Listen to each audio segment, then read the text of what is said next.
Alors, traditionnellement, la corruption s'aborde sous l'angle de la prévention et de la répression, qui sont deux aspects absolument nécessaires et indissociables. Alors, les outils de la répression sont plus anciens, ils semblent adaptés, même si l'on pourrait espérer une évolution des textes, une simplification des textes,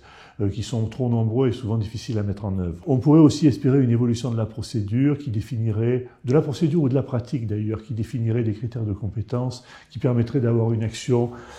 qui aurait un regard, j'allais dire, plus économique que strictement juridique et qui permettrait d'appréhender des situations, comme le font les Américains, avec leur procédure à portée extraterritoriale. Pour ce qui concerne l'arsenal juridique, il a été largement amélioré par la loi du 9 décembre 2016, avec la création de la Convention judiciaire d'intérêt public, qui est un instrument transactionnel qui permet de concilier parfaitement la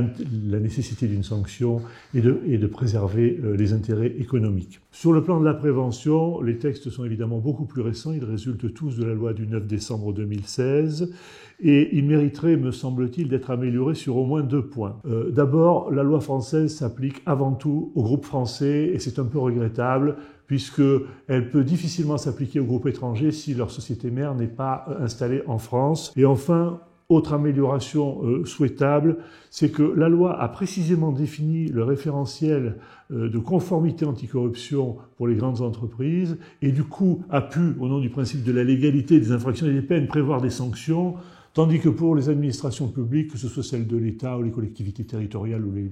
les fondations, associations reconnues d'utilité publique, en l'absence de référentiel, la loi a laissé un peu vide l'obligation faite aux administrations de mettre en œuvre des règles de conformité et du coup ne s'est pas donné les moyens d'appliquer des sanctions en cas de manquement.